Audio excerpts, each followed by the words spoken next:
I chose my broker and where I was going to work before the licensing process began. I knew that I was going to do it, but I actually had interviewed all those and had made up my mind right when I started the class. Like, this is where I'm going to go work.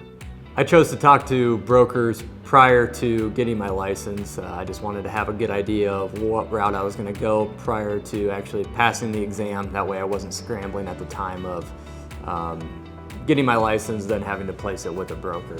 So I would say I talked to 2, possibly 3 different brokerages prior to. I think I had decided on what broker I was going to go with the day before I took the exam. I met with 3 brokers here in Ankeny. I chose my broker after the licensing process, and I just interviewed the one broker. I interviewed 3 brokerages. So I started my licensing online course, and then while I was taking the online course, I interviewed the brokerages that I was interested in, and then before finalizing, I did choose a broker. I interviewed 4 brokers before choosing one. Mainly to see if there was differences in pay plan, to see if there's differences in culture, to see if there was differences in, mostly the most important thing to me was like, how are you going to help me get started?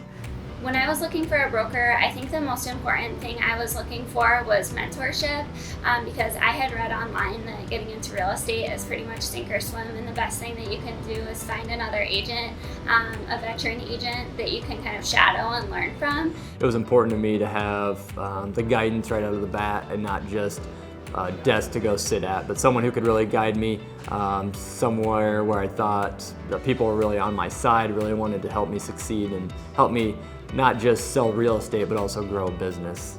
What was important to me is like guidance of how to be an agent, because the class doesn't, the online course or even the in-person one doesn't really teach you how to be an agent. It's just to pass that exam.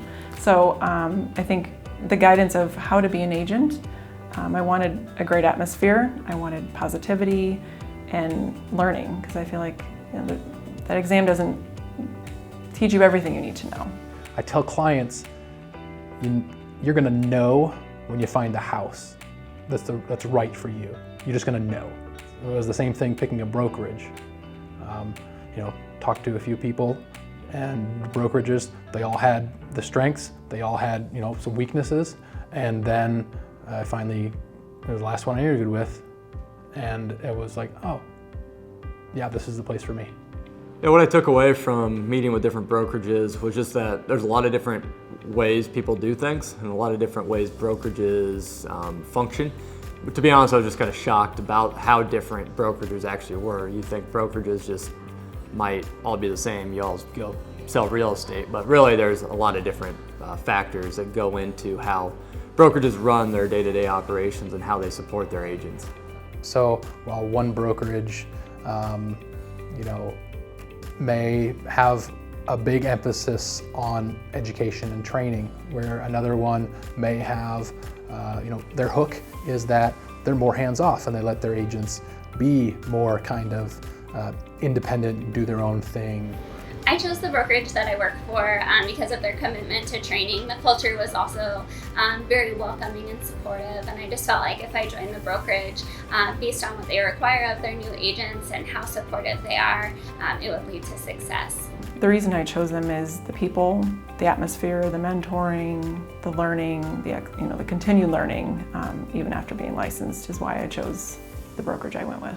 The support was there, the mentorship was there as well, and then just the onboarding training I believe was very strong and could help me get off the ground and running as faster than any other brokerages that I met with. They interviewed me for a little bit, the broker I chose, but in the end, they kind of got back to my questions, and one of them was, what does it look like if I start here?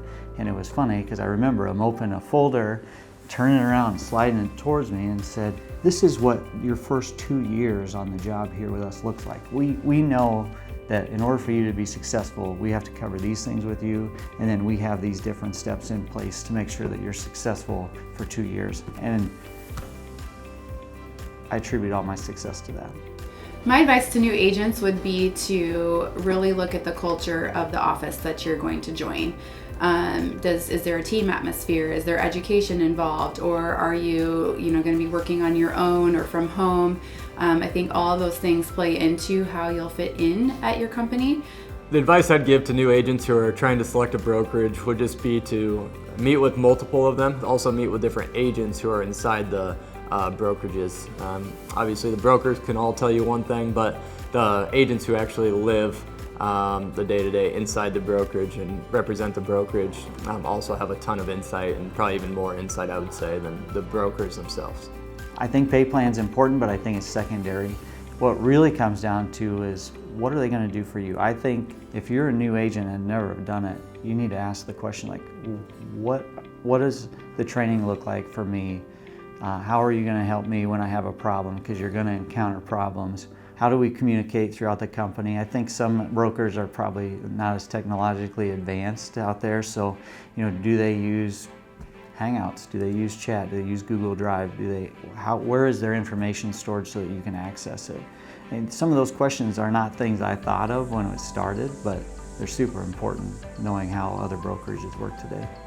The commission split is important, but I don't think it should be at the top of the list, because anyone can pay you more, but if you don't know what you're doing, it's hard to make more. Don't just chase the money. It's really easy for brokers out there to say, oh, our splits are the lowest, oh, our fees are the best. It's vital to have that support and that sort of company behind you, where you don't have to figure everything out for yourself as you go, because that can lead to a lot of growing pains and a lot of problems. It can be very discouraging.